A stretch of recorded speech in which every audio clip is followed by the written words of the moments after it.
We will start our graduation na po shortly. Ito. Ito.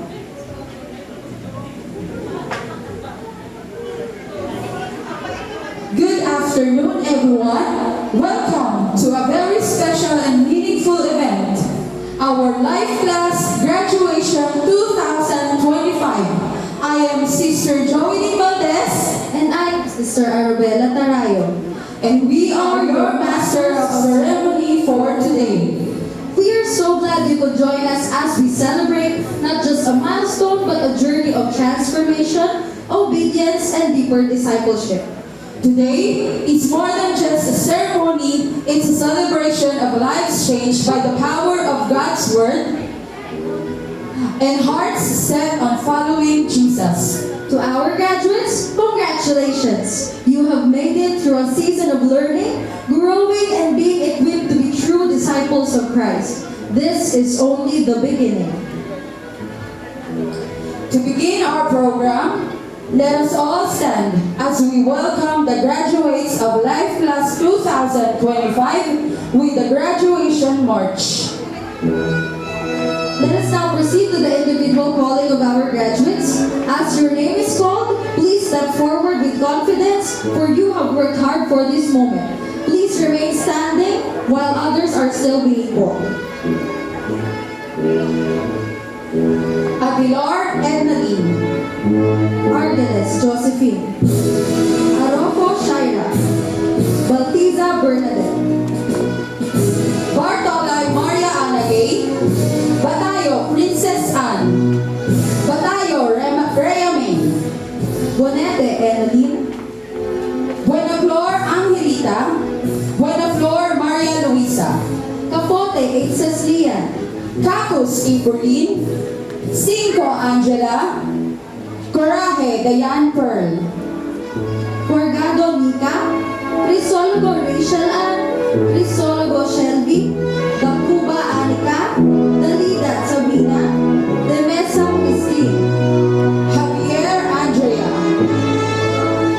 Makangibag Lesel, Malakaman Flutes Irish Christine, Manuto Flor, Medina Kate Legend Simali, Miranda Angelita, Miranda Maria Nerissa, Miranda Roxanne, Palombo Eunice,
pambansang awit ng Pilipinas.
Let us remain standing, and let us now bow our heads and prepare our hearts as we open this program in prayer, led by Miss Stephanie Arofo.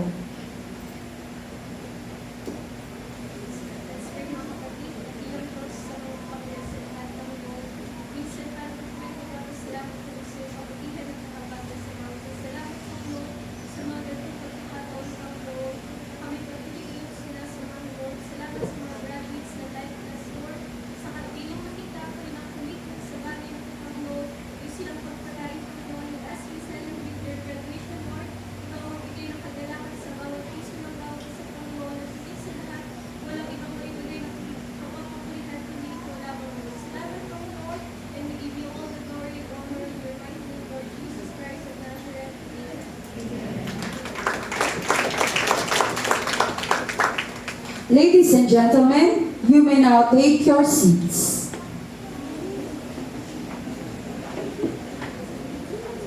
At this point, allow us to share a few words before we move further in our program. This graduation is not yet the finish line. It is just the kickstart. Through Life Class, each of you has encountered the heart of God, His love, and His calling to a life of purpose.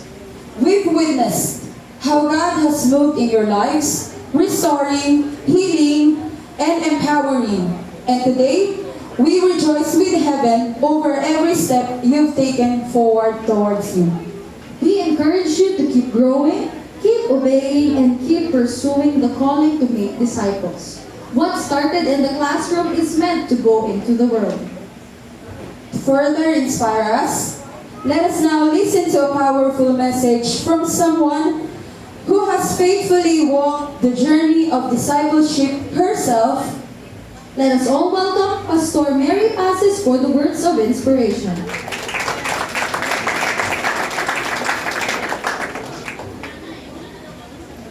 Wow. Magandang hapon sa bawat isa. Good afternoon. Alam na nakalagay dyan, words of inspiration. Hindi po inspiration, perspiration ang gagawin ko ngayon. Amen? Okay. Salamat sa Panginoon na itong ginagawa natin ito ay mag-iigit pa ito sa atin ng kaalaman, more kaalaman, para po sa ating paglilingkod, ating pananampalataya. Of course, bago kayo dumating kami muna, pang third batch yata ito eh. Simula nung nagkaroon ng ganito, doon lang talaga parang nadagdagan, nag-grow ang faith ng bawat isa.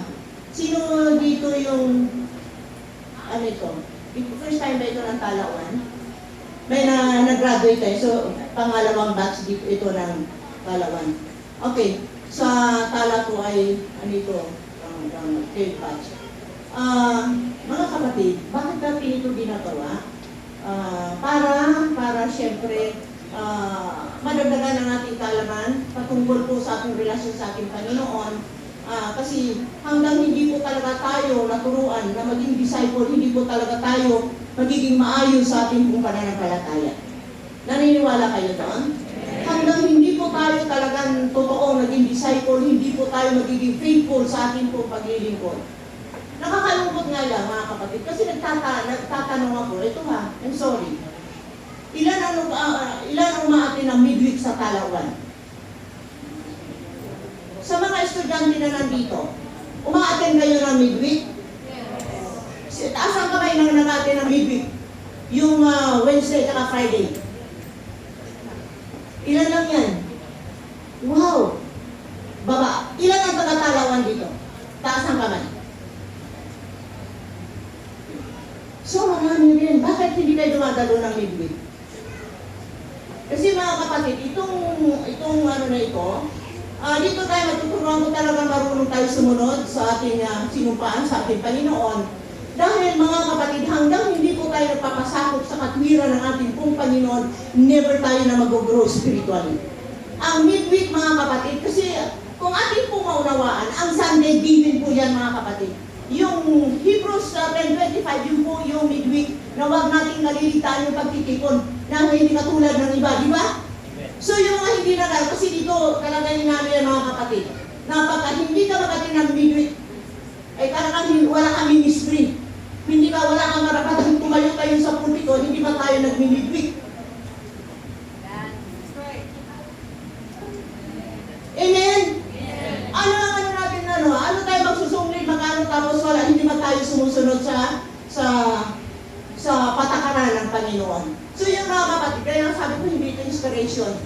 Pagpapawisan kayo talaga. No, hindi. Mahal ko kayo mga kapatid, mahal ko kayo. Reminder ko ito sa bawat isa na kailangan talaga totoo tayong disciple, magpapasakot po tayo sa kalooban po ng ating Panginoon. Ang Wednesday at Friday ay napakahalaga. Iba ba ang Diyos ng Wednesday at Friday? Di ba isa lang ang ating Panginoon Wednesday at Friday? Pero bakit Sunday lang kayo umaten? Bakit Sunday lang? Ibig sabihin, iba ang Diyos. Kaya nga pag Wednesday at Friday, mari naka-chinelas lang kayo, naka-t-shirt lang. Or kung ano lang ang suot pag Wednesday at Friday. No, mga kapatid. Ito po yung pasimula na paglakad natin ng maayos sa harapan ng Panginoon. Na kahit na midweek yan, kailangan kung naka-bihis tayo na maayos, mag-bihis tayo dahil yung Diyos ng Sunday, Diyos din ng Wednesday at Friday, mga kapatid. Kaya kung ano yung ating desire ng linggo, yun din po mga kapatid ng Sunday. So ito po live class na ito, kasi may ano pa ito, may school of leaders ito kasunod. So dito magpapasimula kasi dito nga ng mga graduate, medyo naging lenient tayo ngayon kasi pag walang bisita hindi makagraduate. Kung walang journal, assignment, hindi rin makagraduate. Pero lahat ba dito nakatupad? Doon? Nagkaroon ng bisita? Yung bisita ba natin na napili? Kailangan daw pag ganun, tas dito. Dito? At least nag-effort tayo mga kapatid. So, yun ito mga kapatid, talawan ng tala ito, wala po tayong pagkakaiba, pare-pareho tayo nagtatrabaho ng ating kaligtasan. Siguro this is the time na attend ng midweek. At salamat naman sa Panginoon kasi nag-a-attend talaga sila ng midweek. Dahil ang aming rito talaga, glory to God, hallelujah, na makikita natin yung pagsunod ng mga kapatiran, yung pagsisikap mga kapatid. Kasi gusto natin ng langit. Gusto natin ng langit, tayo naman yung mag-midweek. Diba? Pero gusto ng langit. Pero hindi makarating. Ang layo nga ng layo ng langit. Talawan, ang lapit lang. Amen? So, salamat. Tahimik talaga kayo mga kapatid. Ganito po ako para mag-grow ang mga kapatiran. Hindi po tayo punta ng Amerika. Punta tayo ng langit. Hindi po pwede rito paglilingkod na papatay-patay mga kapatid. Amen. Kung mahal natin ang ating Panginoon, unahin talaga natin. Ito, i-review ko lang. Yung seek ye first. Baka akala lang yung seek lang. Seek. Ang seek mga kapatid is pursue. Run after. Priority. Yan po yung seek. Nira-run after ba natin? Sinisik ba natin? Nag-aano ba tayo? Sa ating pong pananampalataya? Praise God. So, salamat mga kapatid. Sort of ito mga kapatid, parang reminder at saka in-encourage ko po kayo. Hindi po tayo papunta ng Amerika. Amen? Punta po tayo ng langit. Kailangan mayroon tayong mga sacrifices na gagawin. Praise God. Hindi po magkakaroon ng talato, mga kapatid, kung wala po sacrifice na ginagawa. Wala pong kaluluwa na maliligtas kung ating paglilingkod ay yung ating mga mahal sa buhay hindi po maliligtas kung ating paglilingkod ay parang paisi-isi lang. Kaya sa hapon na ito, yan po yung aking encouragement sa inyo. Talawan talato, hindi po tayo pan-display. Hindi po tayo for sale na mananampalataya. Amen? Hindi po na ibebenta. Alam niyo na ibebenta? O, sa linggo na lang. Kasi busy ako ngayon. Yan ang for sale yan. Ngayon walang pasok, kaya lahat nag-aatin ng mga youth dahil walang pasok eh. Walang reason na hindi na-aatin. Lahat ba ng estudyante ng ating talawan? Oh. Anong ginagawa ninyo sa bahay? Walang pasok. Hindi ako pwede dito sa talato. Kung gusto niyo lumago, lumipat kayo dito. Alam ko naman, pinalago na kayo. Amen? Praise God. Hallelujah. Oo. Ganun po ako, pero wala pong natitisod dahil mahal ko sila, mahal ko kayo. Bakit ako nagaganito? Gusto natin, sabi ko, hindi ako magpapastor, nadadalhin ko lang kayo sa impyerno. Pwede nga ako hindi na magpastor eh. Amen?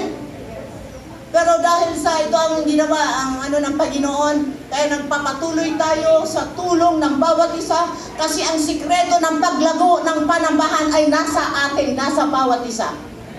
Amen? Gusto ba natin na lumago ang panambahan natin kung saan doon tayo bilong? O, magtrabaho tayo. Nakita natin sa Panginoon yung ating faithfulness, sa ating pong pag-attend. Yung ating attendance. Simula ngayon siguro, by Wednesday, marami na mag-attend. Talawan. Amen. Talawan.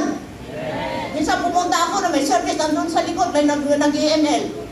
Ang galing, nako, kung nasa talato ito, tapos ka sa akin. Totoo yan. Hindi yan pwede. Gusto mo na langit, pero gusto na langit. Pag tinanong mo, gusto na langit. Di ba gusto natin na langit, kaya tayo nandito?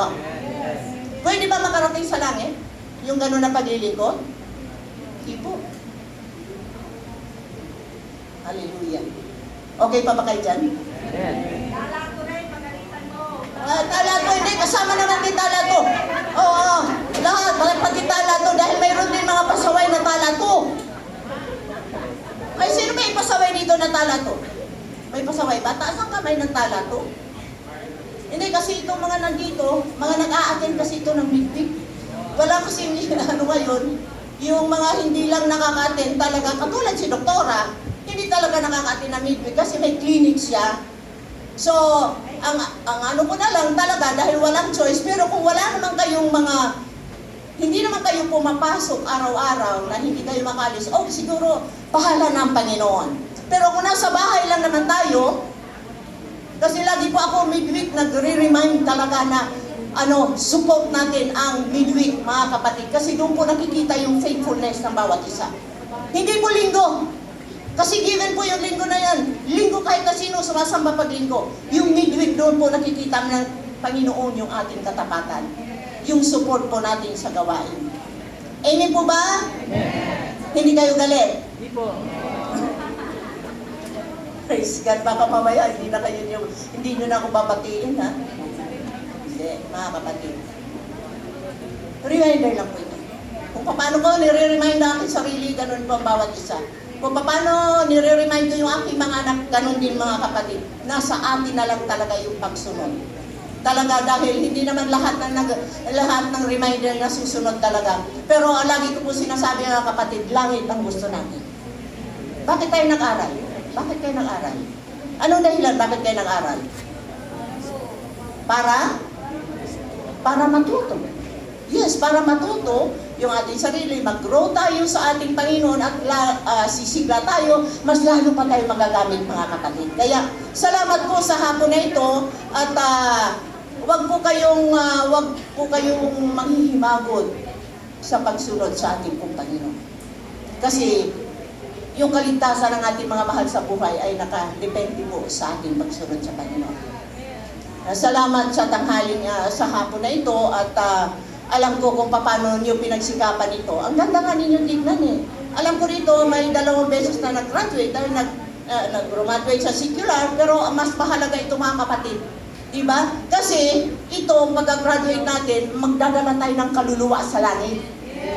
Amen? Kaya ito po yung ating pahalagahan. Itong bagay na ito mga kapatid, kasi palangit ang ating tungo nito mga kapatid. Kaya salamat po sa hapon na ito. Pagpalain po kayo. So start next week mga kapatid, tala 1, tala 2, mag-a-attend kayo ng midweek. Amen! Manghihingi po ako ng balita sa tala 1. Praise God. Thank you. Thank you.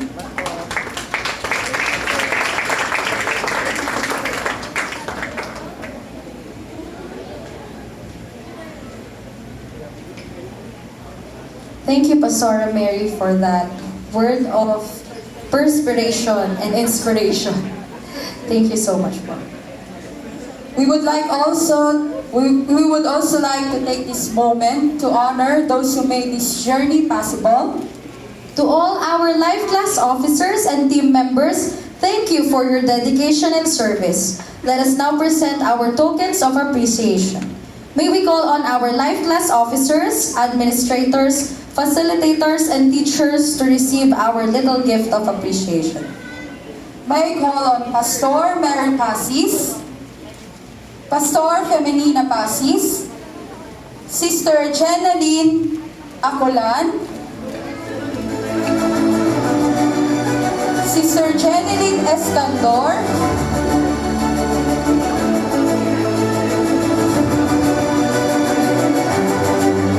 Sister Stephanie Aropo, and I myself,